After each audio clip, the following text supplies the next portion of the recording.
Hello guys, എല്ലാവർക്കും നമസ്കാരം. ഞാൻ ശ്രീ വിശാഖ് VV എൻ്റർടൈൻമെൻ്റ് എന്ന നമ്മുടെ യൂട്യൂബ് ചാനലിലേക്ക് ഏവർക്കും സ്വാഗതം.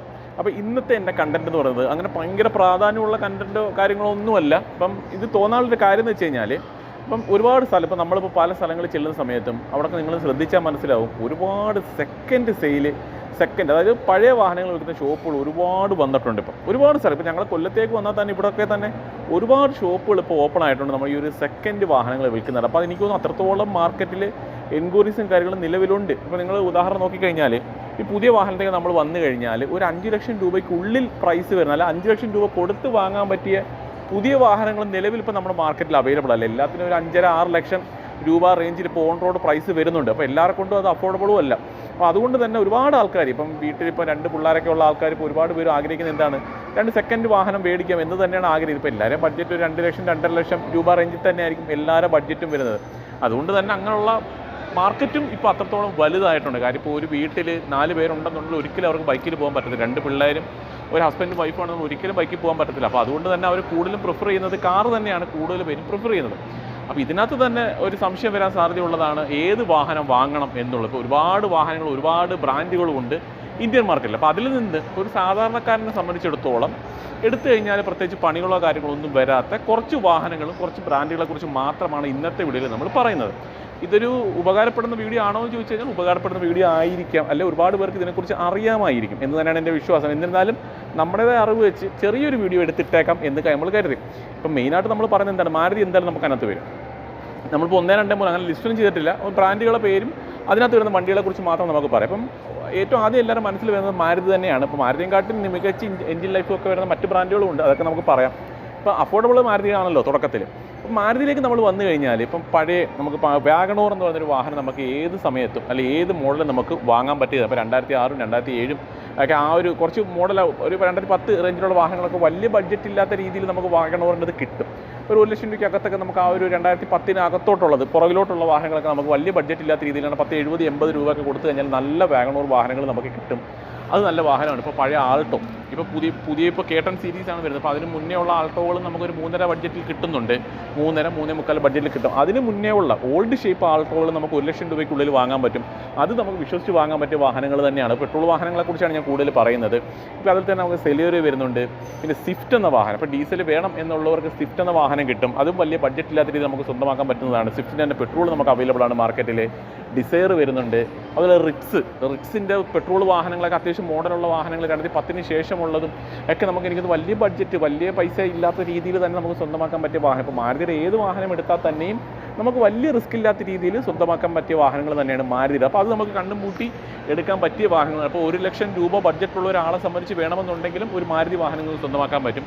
പിന്നെ അതിൻ്റെ പ്രത്യേകം നമുക്ക് എവിടെ കൊണ്ടുപോയും അത് പണിയാം. അത് തന്നെയാണ് ഏറ്റവും വലിയ പ്രത്യേകം. വലിയ ബഡ്ജറ്റും ആവത്തില്ല, അത്രത്തോളം പ്രൈസേ വരുന്നുള്ളൂ. അത്രത്തോളം സ്പെയറിനുമൊക്കെ അത്രത്തോളം പ്രൈസേ ആ വാഹനത്തിനൊക്കെ വരത്തുള്ളൂ. അപ്പോൾ അതുകൊണ്ട് തന്നെ മാരുതിയുടെ ഒരുവിധപ്പെട്ട വാഹനങ്ങളെല്ലാം തന്നെ നമുക്ക് വിശ്വസിച്ച് വാങ്ങാം. അതിൽ തന്നെ ഏറ്റവും മികച്ചതാണ് വാഗണോർ വരുന്നുണ്ട്. അതിൽ ഓൾട്ടോ തന്നെ കേട്ടൺ ആയാലും സെലിയറി ആയാലും സ്വിഫ്റ്റ് ആയാലും ഡിസയർ ആയാലും റിക്സ് ആയാലും ഇതൊക്കെ മാരുതിയുടെ മികച്ച വാഹനങ്ങൾ തന്നെ. ഇതൊക്കെ നിങ്ങൾക്ക് ധൈര്യപൂർവ്വം ചൂസ് ചെയ്യാൻ പറ്റുന്നതാണ്. പിന്നെ നമുക്ക് വേണം ഹ്യുണ്ടായിലേക്ക് വരാം. ഹ്യുണ്ടായിലേക്ക് നമ്മൾ പറഞ്ഞു കഴിഞ്ഞാൽ എല്ലാ വാഹനത്തെക്കുറിച്ചും ഞാൻ പറയുന്നില്ല. നമ്മൾ പറയുന്നത് എന്താണ്, സെക്കൻഡ് വാങ്ങാൻ പറ്റും വാഹനത്തെക്കുറിച്ച്. ഇപ്പോൾ പഴയ സാൻഡ്രോ വരുന്നുണ്ട്. അപ്പോൾ സാൻഡ്രോ എന്നൊക്കെ പറഞ്ഞാൽ ഏറ്റവും മികച്ച വാഹനങ്ങൾ. അതിനൊന്നും പ്രത്യേകിച്ച് യാതൊരു വിധത്തിലുള്ള പണിയും കാര്യങ്ങളൊന്നും ഇല്ല. അതിനിച്ചിരി മൈലേജ് കുറവായിരിക്കും. ചിലപ്പോൾ ഒരു 12, 13 ഒക്കെ മാത്രമേ അതിന് മൈലേജ് കാണുള്ളൂ. അത് പഴയ മോഡൽ i10 വരുന്നുണ്ട്. അത് നല്ല വാഹനമാണ്. i20 പുതിയ ഷേപ്പല്ല, ഓൾഡ് ഷേപ്പ് i20 ഒക്കെ നമുക്ക് വരുന്നുണ്ട്. അതും നല്ല വാഹനം തന്നെയാണ്. ഞാൻ ഇത്രയും വാഹനത്തെക്കുറിച്ച് പറയുന്നുള്ളൂ. ഇപ്പം സാൻഡ്രോ എടുത്താൽ നല്ലൊരു വാഹനമാണ്.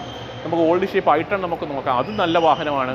പിന്നെ ഓൾഡ് ഷേപ്പ് i20 ഇതൊക്കെ നമുക്ക് മികച്ച വാഹനങ്ങളാണ്. പിന്നെ പഴയ വെർണ, ഇപ്പോൾ പണ്ടത്തെ എനിക്കിത് 2007, 2008 സമയത്തുള്ള വെർണയൊക്കെ കിട്ടും നമുക്ക്. അതിന് വലിയ ബഡ്ജറ്റൊന്നുമില്ല, 1 ലക്ഷം രൂപയ്ക്ക് അകത്ത് കിട്ടുന്ന വാഹനങ്ങൾ. അത് പെട്രോൾ വാഹനം വേണം ചൂസ് ചെയ്യാനായിട്ട്. അതും നല്ല വാഹനങ്ങൾ തന്നെയാണ്. ഇപ്പോൾ ഹ്യുണ്ടായിൽ അത്രയും വാഹനങ്ങൾ മാത്രമേ ഞാൻ പറയുന്നുള്ളൂ. ബഡ്ജറ്റ് ഫ്രണ്ട്ലി ആയിട്ടുള്ള വാഹനമാണ് ഞാൻ പറയുന്നത്.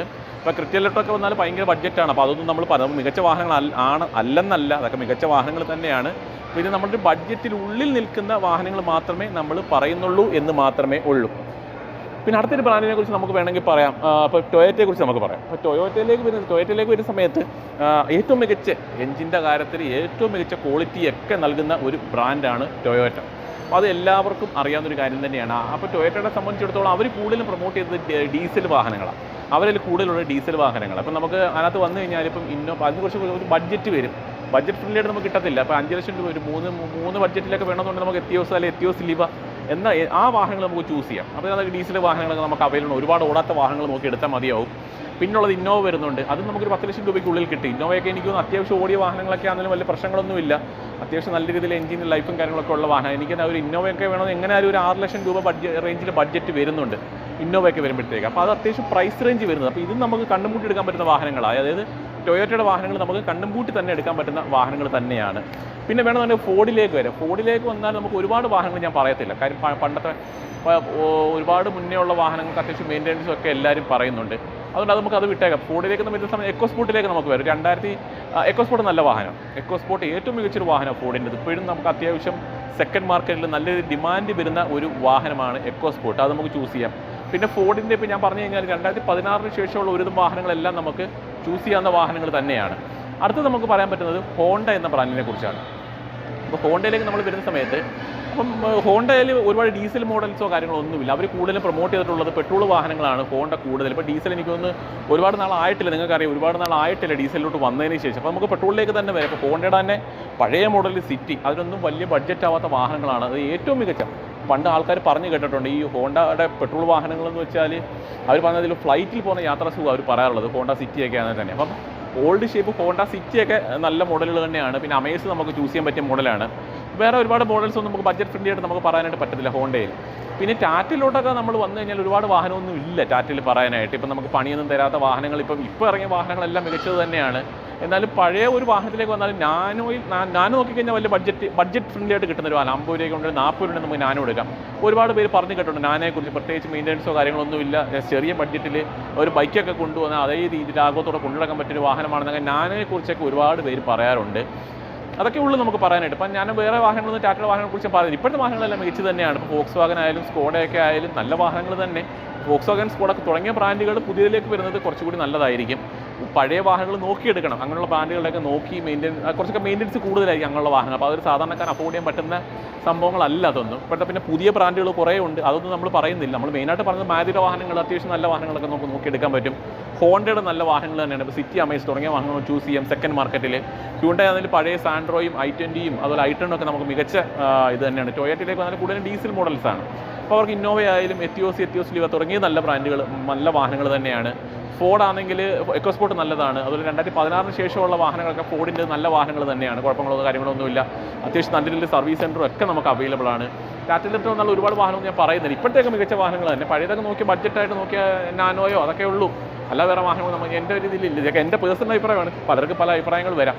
അപ്പോൾ അത്രേ ഉള്ളൂ ഈ ഒരു വീഡിയോ, ചെറിയൊരു വീഡിയോ. ജസ്റ്റ് ഞാൻ ചുമ്മാ എടുത്തതേ ഉള്ളൂ ഈ ഒരു വീഡിയോ, മനസ്സിൽ തോന്നി, അപ്പോൾ അതുകൊണ്ട് എടുത്തതേ ഉള്ളൂ. അപ്പോൾ എന്ന് നമ്മൾ റിവ്യൂസും കാര്യങ്ങൾ മാത്രം ഇട്ട് കഴിഞ്ഞാൽ ബോറടിക്കും എല്ലാവർക്കും, വണ്ടിയെക്കുറിച്ച് മാത്രം പറഞ്ഞാൽ. അപ്പോൾ ഇങ്ങനെയുള്ള കുറച്ച് കണ്ടൻറ്റുകൂടി എന്തെങ്കിലുമൊക്കെ ഇങ്ങനത്തെ കണ്ടൻറ്റുകളൊക്കെ ഞാൻ ഉൾപ്പെടുത്തി ഞാൻ വീഡിയോ ചെയ്യാം. അപ്പോൾ ഇതിൻ്റെ തുടർച്ചയായിട്ട് അടുത്തൊരു വീഡിയോ ഉണ്ട് നമുക്ക്, അത് ഞാൻ 2 ദിവസത്തിനുള്ളിൽ തന്നെ ഞാൻ അപ്ലോഡ് ചെയ്യുന്നതായിരിക്കും. അത് കുറച്ചുകൂടി നല്ലൊരു വീഡിയോ ആണത്.